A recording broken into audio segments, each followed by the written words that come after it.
Quero convidar você a abrir a palavra de Deus em Mateus.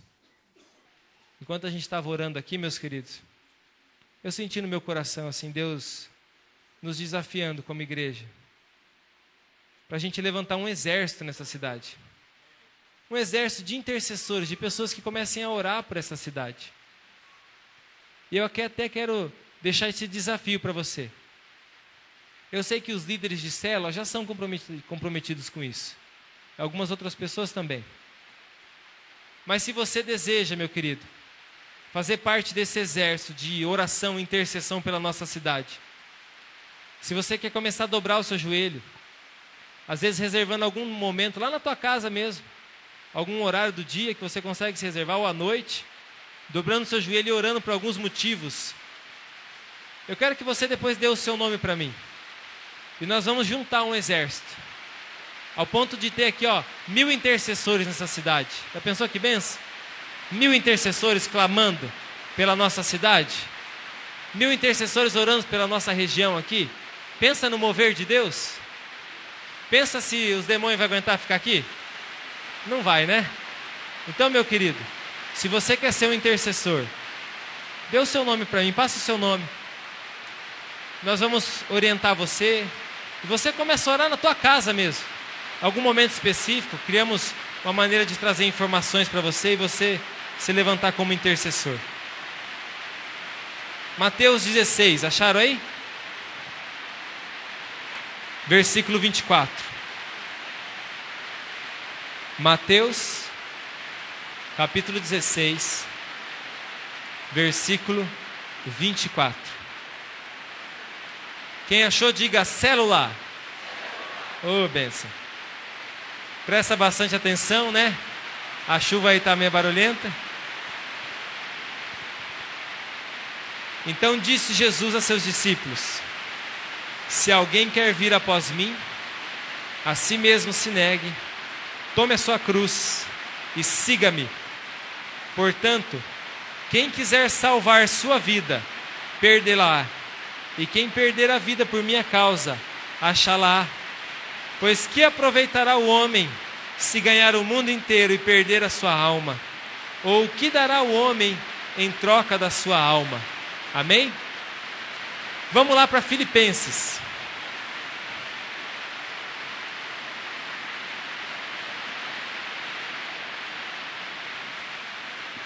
Filipenses capítulo 3. O versículo 7 ao versículo 9. Preste atenção. Mas o que para mim era lucro, isso considerei perda por causa de Cristo. Sim, deveras considero tudo como perda, por causa da sublimidade do conhecimento de Cristo Jesus, meu Senhor, por amor do qual perdi todas as coisas, e as considero como refúgio para ganhar a Cristo, e ser achado nele, não tendo justiça própria, que procede de lei, senão a que é mediante a fé em Cristo, a justiça que procede de Deus, baseada na fé. Amém? Feche os seus olhos, vamos orar. Senhor amado, nós queremos glorificar o Teu nome, nós queremos orar nesse momento, Pai, e pedir ao Senhor que a Tua palavra, que é tão poderosa, Senhor, a Tua palavra, Senhor Deus, que pode transformar o nosso coração, ela venha, Senhor Deus, ser inculcada na nossa mente, a ponto, Senhor Deus, de nós não pensarmos em mais nada, a não ser Te servir, Te amar e viver para a Tua honra e glória. Que a palavra que o Senhor tem reservada para nós nessa noite possa, Senhor Deus, transformar a trajetória da nossa vida e que nós possamos Te servir acima de tudo. Amém. Amém. Amém, meus queridos. Hoje a gente começou um tempo de ministração sobre o propósito de Deus para a nossa vida. Você participou talvez da primeira, da segunda, da terceira, da quarta vez. Domingo passado o Nabuco esteve trazendo a palavra e eu ouvi a palavra, gravada depois, uma bênção. Que palavra abençoada que o nosso irmão Nabuco trouxe que eu tenho certeza que edificou muito a sua vida, te levou a pensar na sua trajetória em ser um sal nessa terra, né? Quem estava aí domingo passado? Você que não veio, perdeu, né? Porque estava uma benção. Eu não estava, né? Eu estava lá em Toledo, eu perdi, mas foi bênção lá também. Mas, meus queridos, hoje nós vamos finalizar essa série de mensagens, pensando no propósito de Deus para a nossa vida. E finalizando naquilo que tem movido, a paixão que tem movido o nosso coração. A paixão que tem direcionado a nossa vida. A paixão que tem orientado a nossa vida. Você viu esses textos bíblicos que falam tão profundamente no nosso coração? Jesus dizendo que aquele que quiser salvar a vida vai perder. E aquele que perder a vida por causa dele vai ganhar. Você vê o apóstolo Paulo dizendo assim, se você ler um pouquinho antes, ele vai dizer quem ele era. E ele vai começar no versículo 7 dizer, mas isso tudo que eu era, eu considero até como um refúgio. Olha só, que forte isso. Eu considero como um refúgio por causa da vida que Jesus gerou em mim. Agora eu tenho uma vida que eu não tinha, que não existia em mim. E falando sobre essa paixão que Deus tem derramado sobre muitos corações, sobre muitas vidas, essa paixão que o Espírito Santo tem gerado em muitos corações, tanto aqui na nossa cidade, quanto em muitas cidades da nossa nação, quanto em outras nações, o Senhor tem levantado muitas pessoas apaixonadas por Ele, cheias do Espírito Santo, e pessoas que têm impactado nações, amém, meus queridos? Pela paixão que elas têm por Jesus, pela paixão que elas têm em servir Jesus. Eu quero trazer algumas informações para vocês, informações recentes, informações de 10 anos para cá, do que Deus tem feito ao redor do mundo. Por exemplo, aqui na Colômbia, todo mundo conhece a Colômbia, né, talvez por algo pejorativo, que é o tráfico de droga. Não é verdade? O quartel de Cali, né? As Farc, que era uma rebelião, viviam nas florestas, todos armados, e rebelião, e tráfico de droga.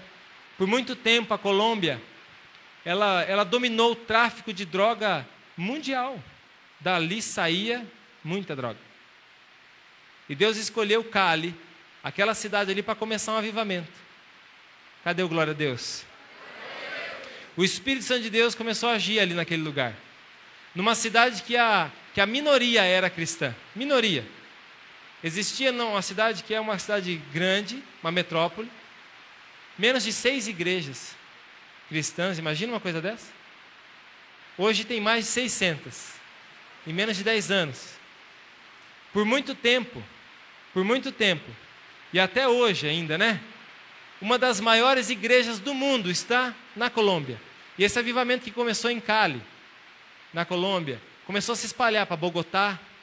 Bogotá, por exemplo, é conhecido como um movimento que o pastor César Castelhano iniciou naquele lugar, um movimento celular.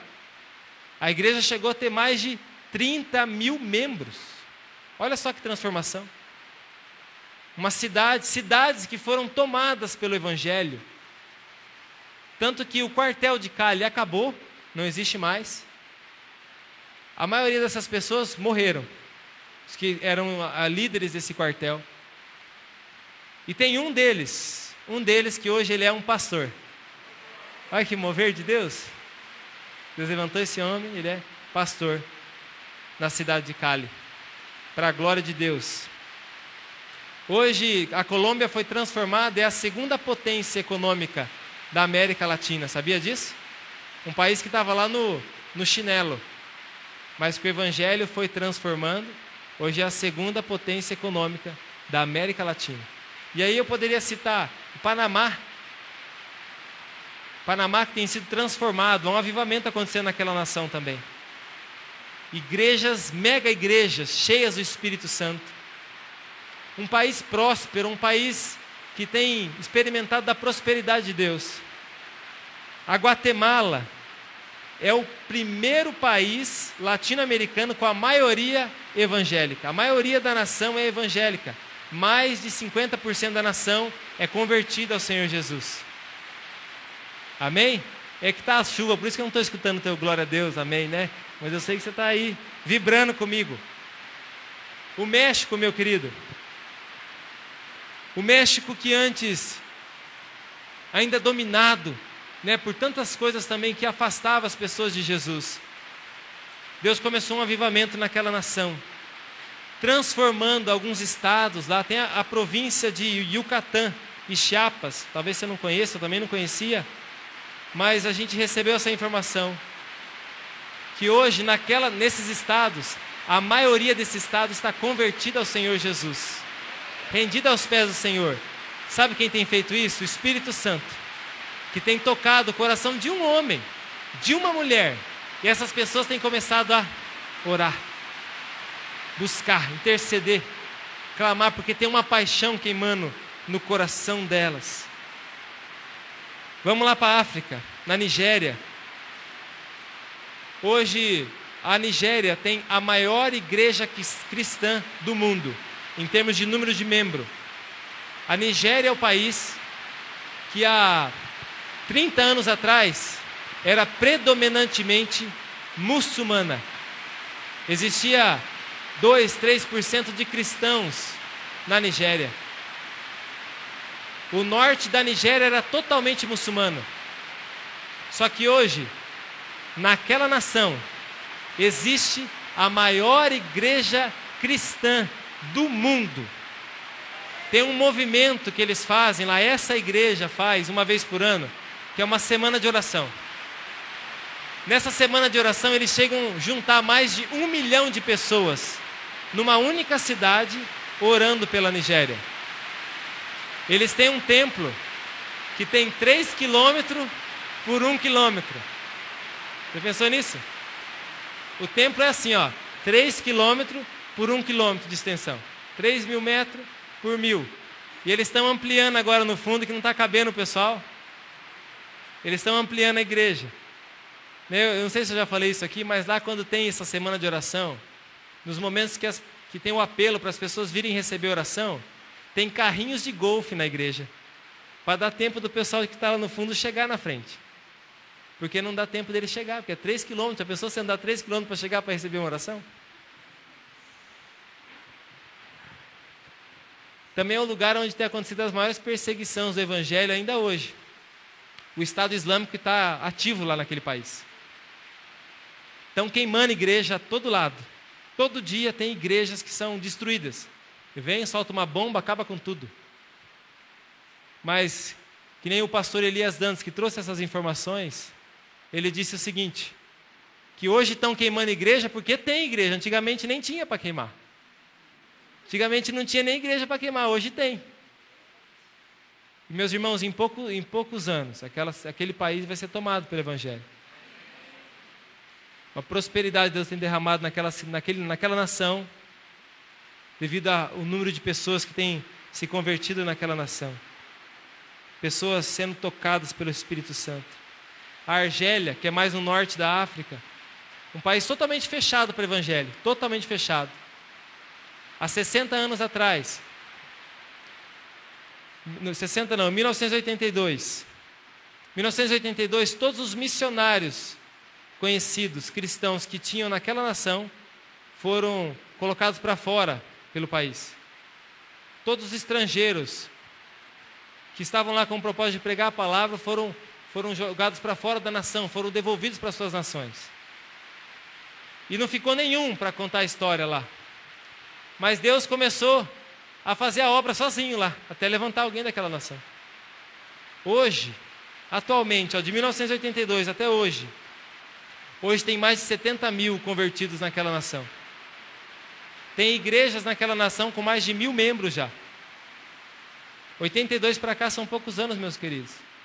Mas Deus tem levantado lideranças naquela nação. Deus tem convertido muçulmanos, líderes muçulmanos. Sabe como que eles têm se convertido naquela região, especialmente naquela região da norte da África, eles estão tendo sonhos, visões com Jesus. Jesus tem aparecido para eles e tem levado eles à conversão. E eles se posicionam, a maioria deles são deserdados quando eles se convertem pela família. Outros precisam fugir de casa porque o pai, de tanta vergonha, quer matar o filho. É verdade isso. Outros são presos porque é crime se converter ao cristianismo. Já pensou uma coisa dessa? Você ser preso porque você começou a vir na igreja? Né? Se já no Brasil você... gente, está difícil, imagina se começar a prender os cristãos. Fala, não, é perigoso ser cristão, não vou mais não. Fica em casa, assistindo o Faustão. No Egito, meu querido, ali onde tem acontecido os maiores focos de avivamento, tem sido no Egito. No Egito hoje, era antes conhecido como o centro, o cérebro do islamismo. A Arábia Saudita era o coração. O Egito é o cérebro, é onde saem os sheik, é onde saem os líderes das mesquitas islâmicas. Já trouxe essa informação aqui, eu não sei se foi aqui ou não, que eu ministrei sobre isso, que em algumas províncias, que são estados daquela nação, hoje já não estão tendo mais serviços religiosos islâmicos, né, nas mesquitas. Tem mais de uma província lá, esqueci o nome dela, que é muito difícil, mas está tendo já mais de 7 mesquitas que têm cultos. Já tem cultos cristãos porque os líderes daquela mesquita se converteram ao Senhor. Já pensou um radical islâmico se converter? Convertidos ao Senhor Jesus, manifestações de Cristo. Nada tem podido deter o evangelho naquela nação. Tanto aquelas perseguições que houveram recentemente, aquele tempo de destruição, golpe militar e assim por diante. A igreja cristã foi uma época que a igreja mais cresceu, mais milagres, prodígios acontecendo. Lá existe um movimento que eles fazem no deserto, que reúne milhares e milhares de pessoas numa vigília. Deus tem agido naquele lugar. Indonésia era o maior país muçulmano do mundo. Em número de pessoas, é o maior país muçulmano do mundo, a Indonésia. Hoje a Indonésia, existe um movimento cristão lá.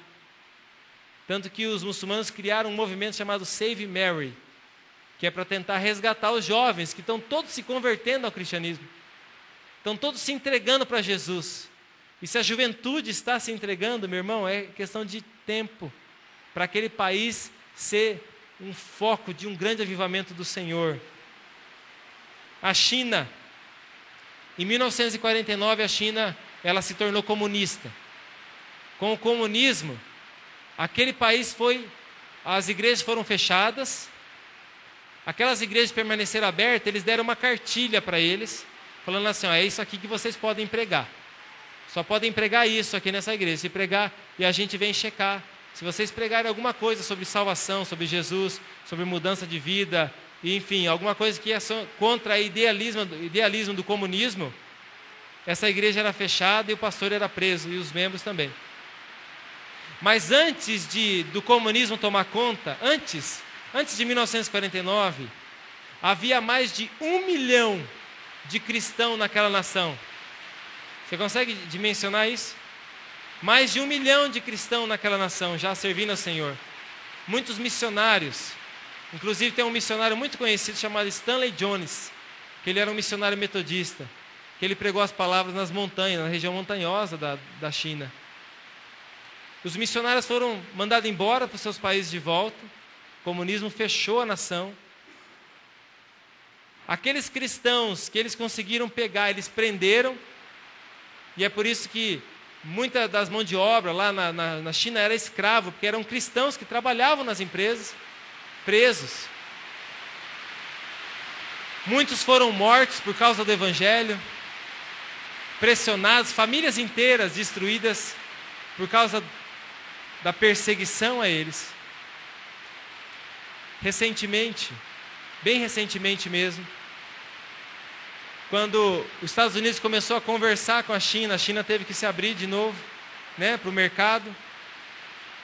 Numa das primeiras visitas que teve na China, o pastor Billy Graham, não sei quem conhece o Billy Graham, Quem conhece o Billy Graham? É um pastor norte-americano, é um homem de Deus, usado pelo Senhor. Ele foi junto com essa comissão lá para a China, para tentar ter informações do que tinha acontecido com aqueles 1 milhão de cristãos que antes tinha na China. E quando ele retornou para os Estados Unidos, ele trouxe uma informação. Aquele 1 milhão de cristãos, em menos de 10 anos se transformaram em 10 milhões de cristãos. Mesmo com a perseguição, a igreja na China ficou conhecida como a igreja subterrânea. Quando eu ouvia falar sobre isso, eu pensava assim, deve ser um buraco que eles cavam no chão, deve se reunir ali, né? Subterrânea. Mas não é isso. É subterrâneo porque eles não tinham igrejas para congregar, não podia ter igreja. Então, eles se reuniam na casa dos irmãos em grupos pequenos, as células, como a gente faz hoje. E um dia um missionário amigo meu, ele me mostrou, você quer conhecer a igreja da China? Ele esteve lá, aqui é a igreja subterrânea da China. Ele me mostrou uma foto, uma sala de uma casa com algumas cadeiras. E ele falou assim há em milhares de casas, eles ficam bem quietinhos lá dentro, para que não chame muita atenção. E ali eles estão continuando amando Jesus, servindo a Jesus. Hoje, de novo, a China se abriu, economicamente teve que se abrir para o Evangelho também. Então a igreja está lá vibrante, está cheia do Espírito Santo. E vocês vão ouvir falar sobre a igreja na China. Índia, norte da Índia, um grande avivamento. E meus queridos, o Brasil. Há 20, 30 anos atrás, havia muito poucos cristãos. Muitas igrejas foram queimadas da nossa nação, destruídas, pessoas mortas. Muitos missionários morreram. Sangue de missionários foram derramados nessa nação. Mas Deus começou a levantar um aqui para orar, para interceder, o outro ali. E hoje há um movimento tão forte aqui, a gente não vê isso na televisão, não está na televisão. Mas há um movimento muito forte, que eu tenho certeza que em menos de 10 anos, meus queridos, em menos de 10 anos, a nação brasileira vai ser de maioria cristã e evangélica. Mas não estou falando só de pessoas nominais, não. Estou falando de pessoas comprometidas com o Senhor, cheias do Espírito Santo. Olha o que Deus tem feito aqui em Corbélia, uma cidade tão pequena. Tem cidades aí com 2, 3 mil habitantes, que já estão aí com 800 pessoas convertidas, 300 pessoas convertidas. Numa cidade de 1.000 habitantes, isso aí é uma grande coisa, né? Cidades grandes, enormes, igrejas. Hoje não dá para falar assim, no Brasil tem uma mega igreja, não, tem milhares de mega igrejas, centenas de mega igrejas. Pessoas comprometidas com o reino de Deus, pessoas que têm se reunido semanalmente e buscado, Senhor, qual que é a estratégia agora para a gente ganhar toda essa nação? Meus queridos, ganhar uma nação para o Senhor não é só trazê-las para a igreja. Quando a gente está aqui buscando ganhar essa cidade, a gente não está com o intuito de trazer mais um para sentar numa cadeira. Não é isso que a gente quer. Mas é transformar uma família. É libertar alguém das drogas.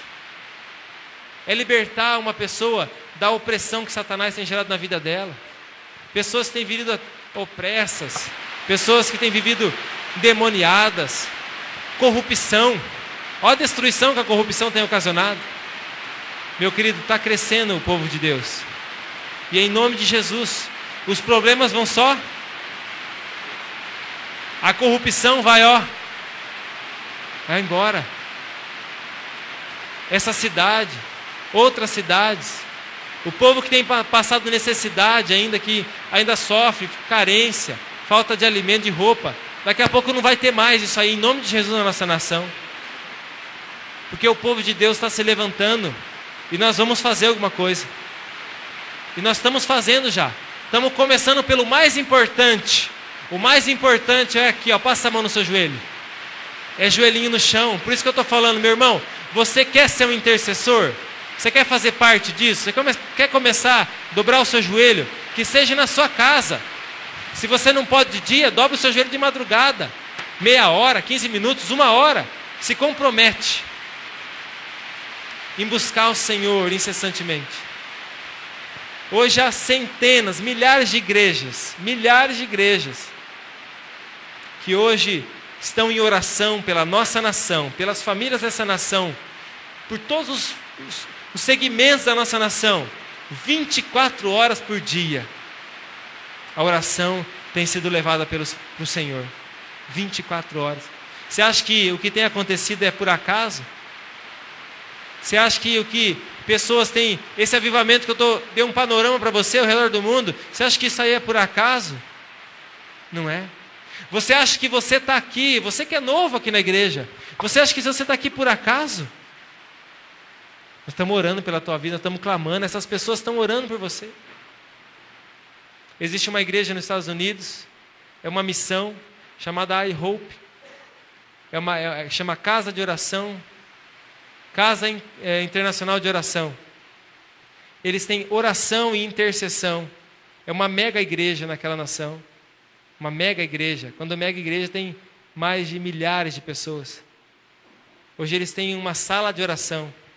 Isso já faz 15 anos que eles estão orando e intercedendo e adorando a Deus 24 horas do dia sem parar. Então só vai trocando. Sai um do violão, daqui a pouco pega outro, e gente orando. Aí uma hora tem 10, uma hora tem 100, uma hora tem 1000 pessoas no templo. Então ali, de madrugada, não para. Faz 15 anos que eles estão apaixonados por Jesus. Apaixonados pelo Senhor. Cheios de Deus e cada vez mais. E a maioria dessas pessoas, jovens. A maioria. Isso gera esperança. Porque se os jovens, porque a igreja está morrendo na Europa, porque agora só ficou os últimos cristãos, estão morrendo. Só estão os senhores e as senhoras na igreja. Isso não é problema. Mas não tem mais jovens, então na hora que essas pessoas morrerem, quem vai continuar com a igreja? Mas existe um povo que está começando a orar, a interceder, a clamar. Em 1700 e alguma coisa, houve um povo, num país que não existe mais, esse país não existe mais, ele foi anexado a outra nação, a Alemanha, que eram os morávios. Os morávios foram conhecidos como os maiores missionários de todos os tempos. Foram homens e mulheres, uma igreja que se levantou de uma maneira que eles mandaram centenas de missionários ao redor do mundo. Já pensou naquela época? A dificuldade da época. E eles já começaram, o primeiro movimento de oração conhecido assim, que eu estou falando para você, foi eles que começaram. Eles ficaram 100 anos orando, 24 horas por dia, sem parar na igreja. Todo dia, toda hora, tinha pessoas intercedendo. Durante 100 anos, eles manteram esse movimento. Já pensou, meu querido? Uma semana é um negócio, agora já pensou 100 anos? Naquele local, o fogo do Espírito Santo não apagar. E eles estão ali orando, Senhor, aquela nação, Senhor. Eles chegaram a mandar missionários para o Brasil, para essa região, para os Estados Unidos, foi época de colonização aqui. Alguns desses missionários, meus queridos, a paixão deles por Jesus era tão grande. Sabe qual foi a atitude deles? Não tinha essa comunicação que nós tínhamos hoje, né? Nem essa liberdade. Eu estou falando com uma pessoa lá na Austrália, por telefone, pela internet. Não existia isso. Alguns desses missionários que queriam alcançar países que estavam vivendo na escravidão, lugares onde só tinha escravos. Olha que coisa mais extraordinária. Alguns desses missionários se venderam como escravo para aquele senhor que cuidava daquele determinado grupo, para poder levar o evangelho para aqueles escravos que estavam lá. Porque não podia entrar ninguém para pregar lá. Só podia entrar escravo. Então pessoas que decidiram assim, decidiram fazer igual diz na Bíblia. Perder a vida deles para ganhar o que Jesus tinha para eles. Eles falaram assim, eu não quero mais viver a minha vida. Eu vou viver só para Jesus. Se mudaram para aquela nação, se venderam como escravo. Olha só, se entregaram como escravo. Aqueles escravos que estavam ali, eles tinham sido capturados. Agora essas pessoas, elas se entregaram espontaneamente. Tem amor maior que esse? Tem amor maior que esse? Que só Deus pode gerar no coração de uma pessoa? Um amor de uma entrega espontânea? E eles evangelizaram. Aquelas pessoas, quando descobriram, olha, nós viemos aqui, nós vamos trabalhar como vocês aqui, como escravos, mas viemos aqui trazer uma mensagem para vocês. Apanhavam como escravos, eram tratados como escravos, mas para levar pessoas até para conhecer Jesus. Eu sei que muitos podem estar pensando aqui, isso é loucura. O mundo hoje é civilizado. Meus queridos, loucura é você viver a sua vida vazia e um dia você chegar diante do Senhor e Deus falar assim, presta conta da sua vida e você não tem nada para apresentar para o Senhor. Loucura é Deus ter se entregado na cruz por você, amado você até o fim, amado você mais do que a Ele mesmo, e muitas pessoas virarem as costas para o Senhor porque não são apaixonados por Ele. A paixão, meu querido, nos move. É ou não é? Quando a gente é apaixonado por alguma coisa, a paixão ela nos move. Pessoas que têm paixão, vamos dar um exemplo, por time de futebol. Coisa simples. Ela mata, ela briga, ela gasta, vende casa, faz de tudo para ir atrás de um time de futebol. Pessoas que são apaixonadas pelo dinheiro, largam quem for preciso, pisam em quem for preciso para poder ter o dinheiro. Pessoas que são apaixonadas por outra pessoa, né? Uma coisa até boa, uma paixão, um amor que é gerado, às vezes é bom, às vezes não é, às vezes é doentio. Por amor, é capaz às vezes até de deixar uma própria família, não é verdade? Tem pessoas que fazem isso? Não, isso é maldição na verdade, mas fazem isso. Desonra pai e mãe por uma paixão. Agora, por algo tão esplendoroso, algo tão majestoso, você tem um ato de paixão por Jesus. Você se entregar. A paixão, meu querido, paixão, ser movido pela paixão, gera na nossa vida intensidade. Sabe o que é intensidade? É constância, é profundidade, é cada vez mais fundo. É cada vez mais cheio de Deus. É cada vez mais cheio da presença do Senhor. Hoje tem 300 pessoas, mas nós queremos alcançar essa cidade, essa nação. Nós queremos alcançar outras nações. Hoje é uma pessoa resgatada das drogas, nós não queremos só uma, nós queremos a Cracolândia inteira, rendida aos pés de Jesus. É uma família hoje, mas nós queremos mudar os índices. Por que eu estou convocando você que quer ajudar numa pesquisa? Nós queremos mudar os índices dessa cidade com a palavra de Deus, com o Evangelho. Nós não queremos saber quais são os índices dessa cidade e nós vamos mudar esses índices em oração, em nome de Jesus. Agora só consegue fazer isso, meu querido, se você for apaixonado por Jesus. Porque se você não é apaixonado por Jesus, você não tem intensidade, você não se rende a Ele. Você vem à igreja, você participa de uma célula, você até às vezes vai para um retiro, para um encontro, mas isso aí não produz vida em você, você não se posiciona, não muda. Não permite se humilhar. Ainda é apaixonado mais às vezes pela soberba, pelo orgulho. Não permite se humilhar para ganhar uma pessoa para Jesus. Não permite se humilhar para ser exaltado pelo Senhor. Uma pessoa que tem intensidade é assim, ó. Fala, hoje tem culto. Oh, glória a Deus, beleza. Hoje tem culto. Vamos para o culto, gente. Agora a pessoa que não tem intensidade fala assim, ei, mais um culto hoje. Puxa, bem que eu queria assistir hoje aquela programação lá no Fantástico. Não vê a hora. Está contando aqui, o pastor está demorando. Está na hora de acabar. Vamos para a torre de oração. Oh, glória a Deus, vamos para a torre de oração. Vamos lá orar. Eu não vou ficar só 1 hora, não. Eu vou ficar 5 horas hoje, orando. Mas quem não tem intensidade, fala assim, falta 20 minutos para a minha 1 hora acabar. Ih, não está chegando o próximo. Oh, meu Deus do céu. Ai, ai, ai. Quando será que ficou o jogo do Corinthians? Não tem intensidade, não tem paixão. Vou para a célula. Ai, vou para a célula. O líder de novo me ligou, se eu não for vai ficar chato hoje. Logo hoje vai ter um tal do Natanael, lá um projeto do Natanael, diz vai ter uma janta, pelo menos vai valer a pena. Tem uma jantinha hoje. Agora quem, meu querido, quem tem paixão, intensidade, ele fala assim, beleza, hoje vamos orar. Hoje eu vou para a célula. E eu tenho que levar alguém comigo. Tem que levar alguém comigo, vou lá buscar alguém. Eu tenho paixão por isso. O que você tem paixão por fazer, você não tem preguiça de fazer. Quando você tem paixão por alguma coisa, você dá um jeito. Quando você se apaixonou pela tua esposa, você não dava um jeito? Dava ou não? Aí você arranjava tempo, né? Aí, não, dá tempo. Todo dia namorava.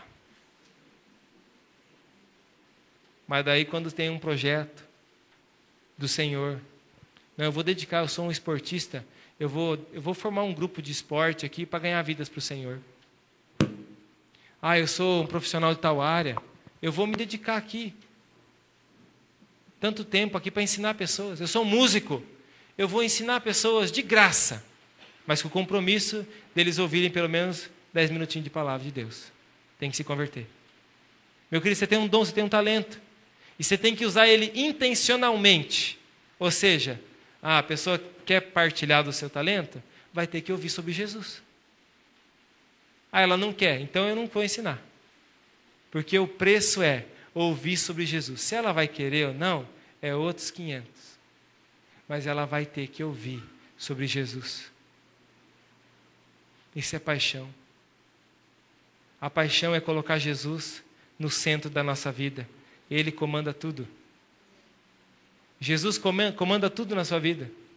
A tua família é direcionada pelo Senhor. O teu trabalho é direcionado pelo Senhor.